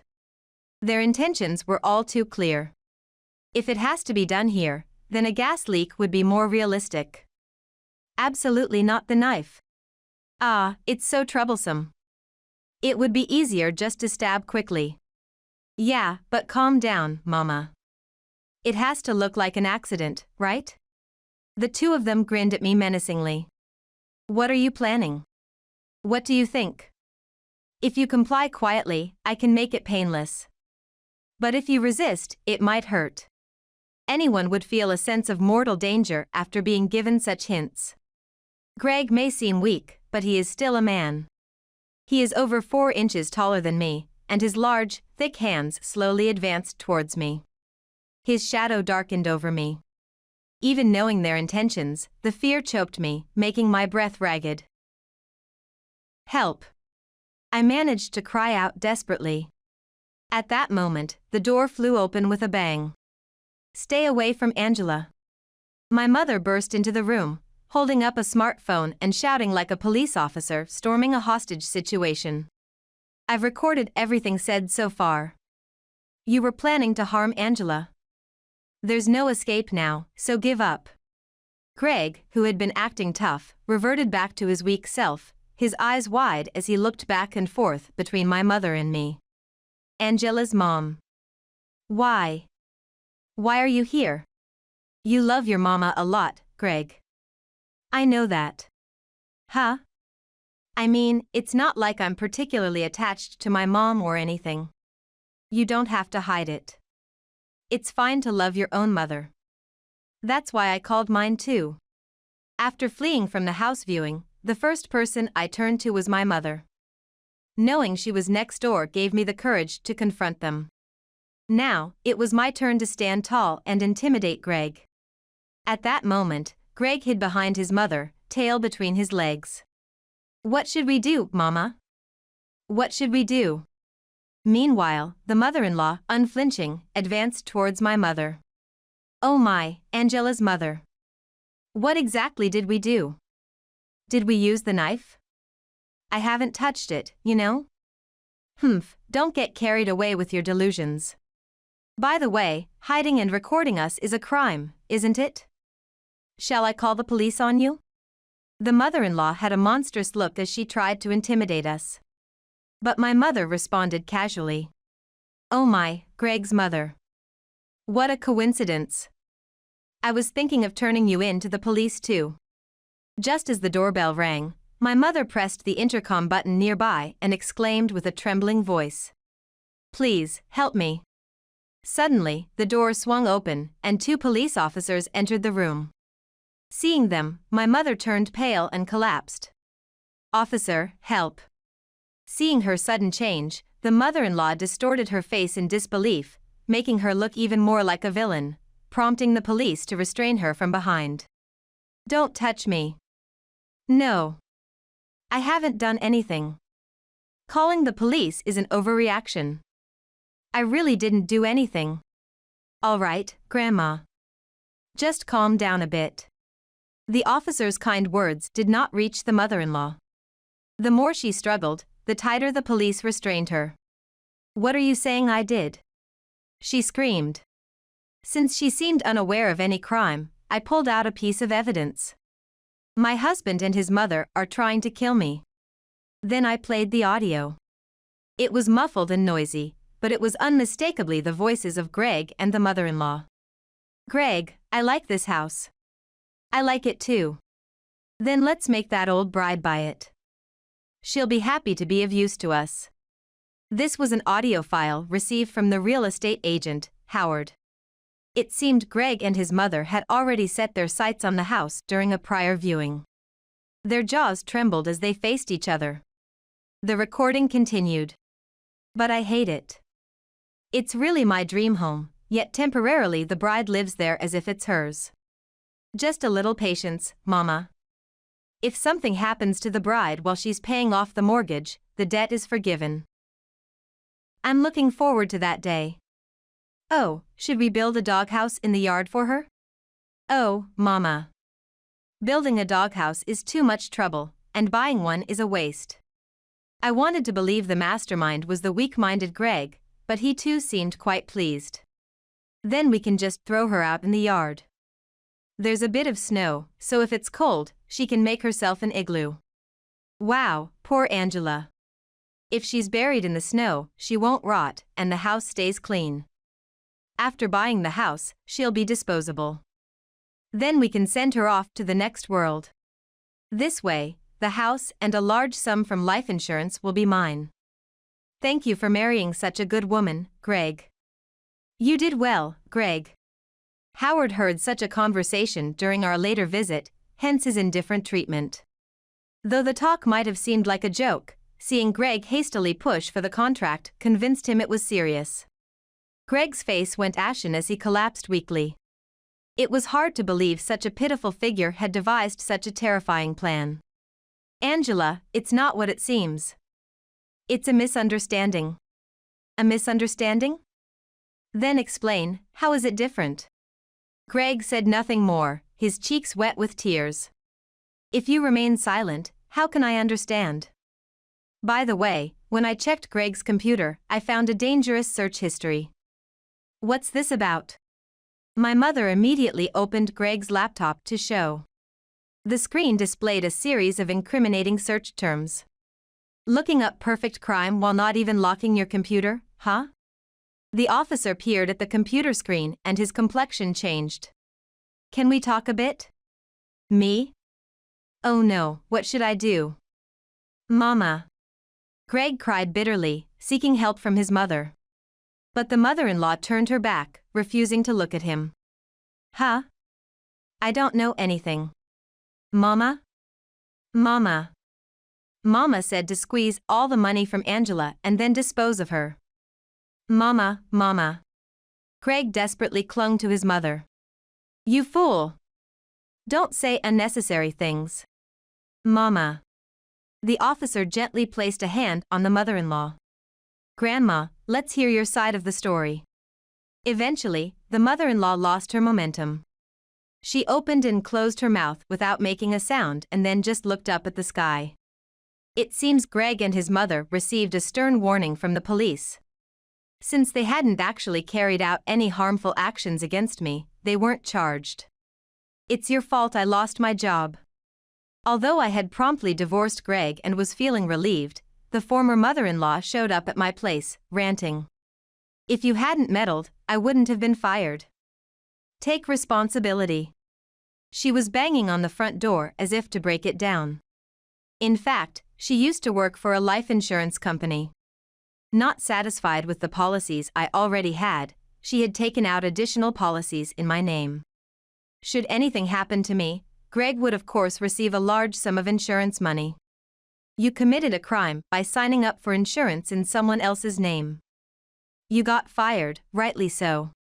With that said through the door, fearing for my life, I called the police. After that, the mother-in-law made several more assaults, but each time I refused to open the door and called the police right away. The mother-in-law became notorious in the neighborhood. She was rumored to be a habitual insurance fraudster, and there were even whispers that her long-deceased husband might have been another of her victims. Relieved by the absence of the mother-in-law, I was soon confronted by Greg's arrival. He rang the intercom once and quietly pleaded. Let's start over, just the two of us.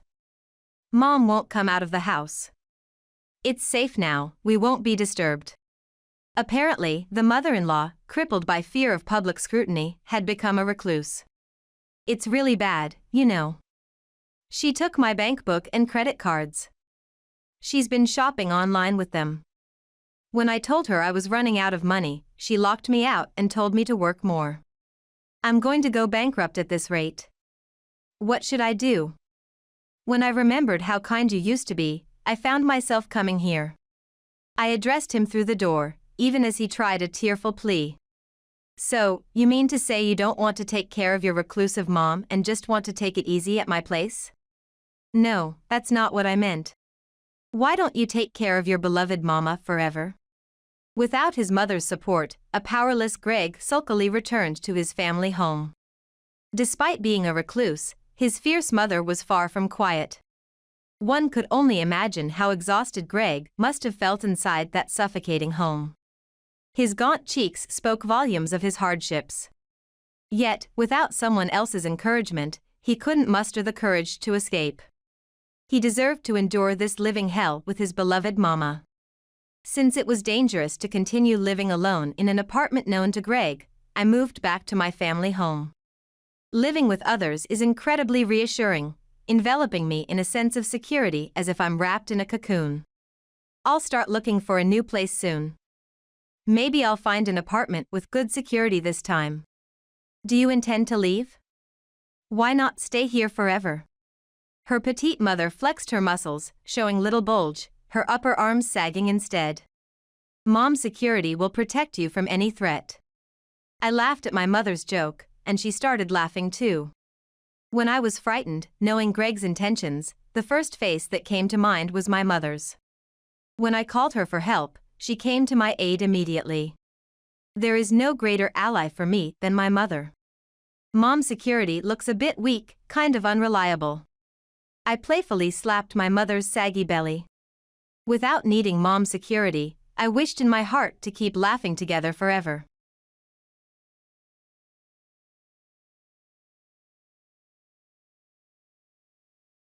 Hey, how much did you inherit? I got a bank statement with about $5 million in it. My husband smirked at the mention of $5 million. It was a sum that could indeed make anyone grin. But his expression suggested he might be scheming something. The next morning, when I woke up, my husband was already gone. Had he gone out somewhere? He wasn't in the habit of taking walks, and he had the day off from work that day. Perhaps he just wanted to take a break. Deciding to think that way, I had breakfast alone and then started cleaning the room. Then, what? Why is it gone? The bank statement that should have been securely stored in the dresser was missing. Hey! The bank statement is gone. Do you know anything about this? I called my husband in a panic. Maybe he had moved it somewhere else. Oh, that thing? I took care of it. Oh, I forgot to mention, I'm getting remarried, so we're getting a divorce, okay? Wait, what do you mean? Just look around. There's a divorce paper signed by me in the bedroom, right? Well, that's the deal. Saying that, he hung up unilaterally. Stealing the book statement, divorcing, and then getting remarried. At that moment, I felt like I might explode with anger. However, within an hour, my husband came rushing back into the entrance. What are you doing here now? Hey, what's this all about? Why didn't you tell me? I thought, oh. I see. That's how it is. Fine. I'll tell you everything. My name is Sandra. This year, I turned 50. My father was the president of a major logistics company. So I grew up in a relatively wealthy family. I was an only child and was very much cherished by my parents. But they probably disciplined me more strictly about money than other families. Remember, money can drive people mad. You should learn how to manage money from a young age. My father often told me that. Thanks to that, I started working part-time in high school and vowed, I will buy what I want with the money I earn myself, and never begged my father for money. You're also having a hard time with just the part-time job, aren't you? It's okay to rely on your father once in a while. He'd be happy if his daughter relied on him. Although I was told that, I never felt like it. And that didn't change even when I became a college student. As an adult, perhaps because I had been watching my father's work since I was a child, I naturally entered the logistics industry. The person I met there was my husband, James. Sandra, how's it going? It's hot, but let's do our best. James was 3 years my senior and always spoke kindly to me at work. Because I was a clerk and he was a truck driver, we only met a few times a day. Talking to him was something I eagerly looked forward to. I thought, what a kind person he was. Gradually, I realized I was attracted to his kind nature and, after my much effort, we started dating. Will you marry me? Yes. With pleasure. 3 years after we started dating, we happily married. Oh, truly blissful. When he proposed, I felt like I was the happiest person in the world.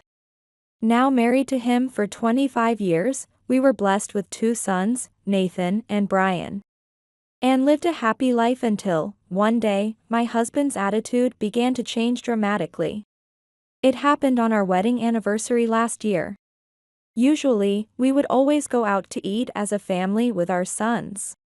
But that day my husband said for the first time that he couldn't go. Well, I don't think I can make it this year. Really? Why? I have to work that day. I just can't say no. It was work, so it couldn't be helped. I had quit my job when we got married, so I couldn't really know if it was truly work.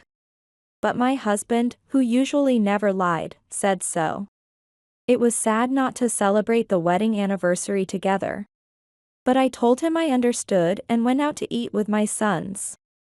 On the day of the wedding anniversary. Respecting my younger son's opinion. We drove about 30 minutes from home to eat at an expensive Italian restaurant.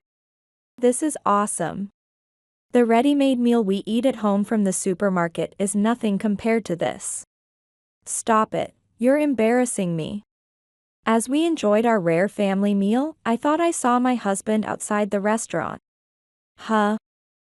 Honey? Mom, what's wrong? I thought I saw my husband for a moment. I decided it must have been my imagination. No, it's nothing. He was arm in arm with a young woman, so it must have been my mistake. Back home, I couldn't stop thinking about my husband. Cleaning and doing laundry, I couldn't shake the thought that he might be cheating. I'm home. I'm tired today. Oh, welcome home. You must be tired from work today. My husband, dressed in work clothes, seemed no different than usual. However, there was a pleasant smell coming from him. It was a hot period, yet he didn't seem to sweat much. After he had a bath and finished dinner, I decided to ask him. James. What's up? This might sound strange, but were you really at work today? As I asked, my husband froze for a moment. Yes, I was at work, but why do you ask? I went out for Italian with the kids at lunch. And I saw someone who looked like you walking outside with a woman. What? Are you saying I was playing around with another woman instead of working? No, that's not what I mean. I'm in a bad mood now. I'm going to bed. My words had upset my husband, and there was no more conversation that day. There was something clearly off. Could he really be cheating? The next day, my husband's mood hadn't changed, and our conversations became scarce. A year passed with that ongoing situation. One day, when he came home from work and went to take a bath, I saw his cell phone lying on the living room table. I knew it was wrong to look through someone else's phone, but I couldn't stop myself. Luckily or unluckily, the phone wasn't locked. And I could immediately see the messages and photos. What is this? On the phone, there were conversations and photos with a woman who seemed to be his mistress. It was now clear that my husband was having an affair. You're cheating, aren't you? I blurted this out to my husband. I intended to stay silent, but I couldn't forgive him for doing such things behind my back. Huh? What are you talking about? I have proof. I showed him the phone to confront him, thinking he could still talk his way out of this. However, he simply took the phone from me without concern and said, "What are you talking about? I would never cheat. This girl is just a clerk at the office. She often asks me to take pictures with her. It's tough being popular." What a ridiculous thing to say. While it might be true, I couldn't help but feel distrust towards him. Oddly enough, I found myself convinced and didn't pursue the matter further. Half a year later. Sandra. It's terrible. Come to the hospital quickly. Your father has. What happened? Calm down. What happened to Dad? He was hit by a car, he might not make it. The phone call from my mother was shocking. He might not make it. With that phrase, my heart raced. I rushed to the hospital by car, almost ignoring all the traffic lights in my haste. God, please, save my father's life. With that prayer, I arrived at the hospital and went to my father's room. Dad. In the room, there was my mother crying and my father lying there with a white cloth over his face. Sandra, your father has. Wait, this has to be a joke. Dad. Dad. Despite my desperate calls, my father never woke up. He had been severely injured by the impact of the car, nearly dying instantly. His body was covered in wounds, but thankfully, his face remained unscathed. Seeing him looking as if he was just sleeping made it all the more painful. I went back to my parents' house with my father's body in a coffin, and immediately started planning the funeral with the funeral company. Of course, I informed my husband and children about my father's death, and asked them to attend the funeral. Many people from my father's company and acquaintances attended the funeral the next day. Seeing how much he was loved made me tear up again. The funeral went smoothly, and we were able to send my father off to heaven without any issues. Sorry to bring this up now. It's about inheritance. As we were leaving the funeral home, my mother approached me. She was holding a bank statement in her hand. What's this? Your father's will. He told me to give this to you after he passed away. When I looked at the bank statement, it showed a savings of $5 million. $5 million. According to my mother, I had never been financially dependent on my father. However, he had been depositing money for me every month in case something happened. I see. Thank you. Gratefully, I took the bank statement and went home with my husband and children. The next day, I went to the bank to transfer the account to my name. It's unbelievable that he had left such a large sum of money. Inheritance tax would not be trivial. Thinking about that, I returned home and placed the bank statement inside my dresser. In the evening, my husband, who had recently stopped initiating conversations, spoke to me. You were talking about inheritance with your mother at the funeral home, weren't you? How much did you get? Well, I received a bank statement with about $5 million. I see. My husband smiled slyly. Hearing only about the $5 million, he seemed satisfied and went to the bedroom. I thought, what's with that? Is that all he has to say?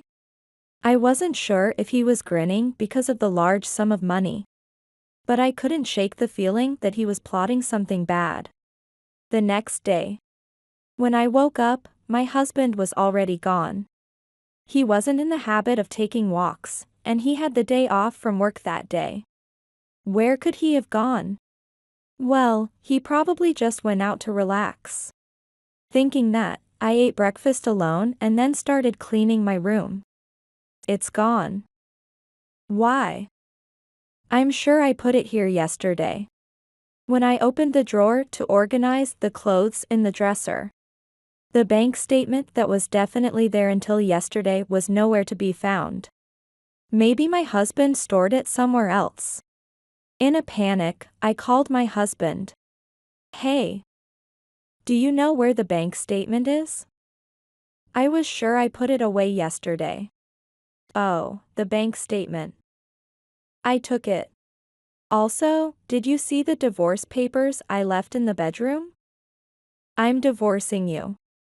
I was shocked by his sudden declaration of divorce. Divorce.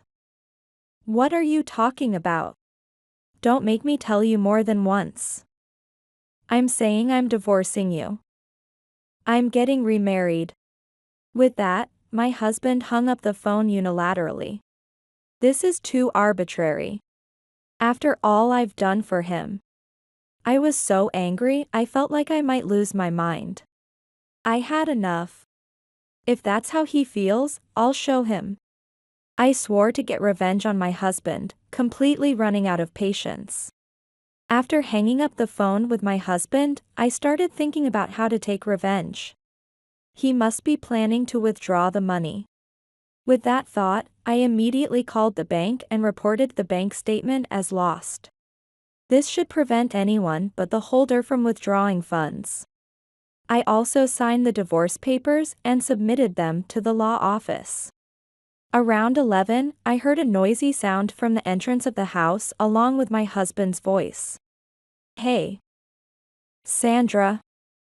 What the hell is going on? He left on his own, but what's with him?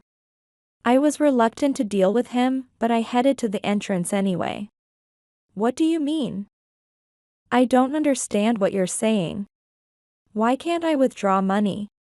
So it's about that. Just as I thought. Of course, you can't. I called the bank and reported the bank statement as lost. Huh? My husband was surprised, his eyes wide. But even if you called, that doesn't stop me from withdrawing, right? Does this guy really not know common sense? Or is he doing this because he's blinded by another woman? Well, either way, I don't care anymore. Normally, you can withdraw with a signature. But when you lose a card or bank statement, the bank requires identification from the account holder. Why didn't you tell me such an important thing? This is a problem. I was already talking about buying a house. Oh, I see.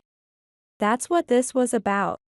He thought he could steal the bank statement with $5 million. And build a new home with his mistress. Just so you know, even if you could withdraw, it wouldn't be your money. What are you talking about? I have a right to the inheritance, don't I? No way. The inheritance rights are only for me and my mother as the spouse. When I said that, my husband's shoulders slumped. Then, okay, can't I get about half? He really should take a break from being foolish. After all, he's the one who brought up divorce, and he's utterly selfish. Huh? I'm not giving you anything. We're already divorced. Divorce can be undone anytime. Impossible. I've already submitted it to the law office. Even so, we can still divide the property. He continued to irritate me. I reached my limit of patience and yelled at him. Cut it out. And property division. There's no such thing. You're the one who cheated and started talking about divorce. And you're the one who handed me the divorce papers signed unilaterally without discussing terms, right? We are strangers now. Surprised by my sudden shouting, my husband looked down and fell silent. He must have thought he had a chance by mentioning property division. But there was no chance of that. If you still want a property division, let's continue this in court. I'll fight you as much as you want. You're sure to lose, and I'll thoroughly extract alimony too. No, that's. Then get out. Don't ever show your face again. I pushed his body hard and drove him out of the entrance. I thought he might resist and make a scene at the front door. But he simply walked away dejectedly. Mom? What happened? Perhaps because I had raised my voice, my eldest son woke up rubbing his eyes. I told my son that his father had been cheating, and that was why we divorced. That's what happened, sorry. Oh, I see. I'm fine with it. I never liked Dad much anyway. Brian and I will take care of the house. Don't overdo it, Mom. Tears flowed spontaneously at my son's kindness. A month later, with my husband gone, I was spending a relaxed time at home with my sons when my second son handed me a letter. This was in the mailbox, but there's no sender's name on it. I figured it's addressed to you, Mom. What could it be? Thank you. I immediately recognized my ex-husband's handwriting in the letter. The letter said, "I'm truly sorry for having an affair without thinking of my family. I just happened to get into a good mood with a girl at a nightclub I went to with someone from work. It was my first offense, so I avoided imprisonment, but I really regret the terrible thing I did. I've lost my job and now I'm picked up by a president of a construction company I used to deal with. Working seriously every day. If I am forgiven, I would like to start over with you all. If you feel like it, please call me." What is he even talking about now? I have absolutely no intention of getting back together with my ex-husband. I threw the letter in the trash and started watching TV again. The stolen bank statement is gone for good, but I was able to get them reissued at the bank. So the precious inheritance from my father is safe. From now on, I plan to use it carefully for the sake of my children.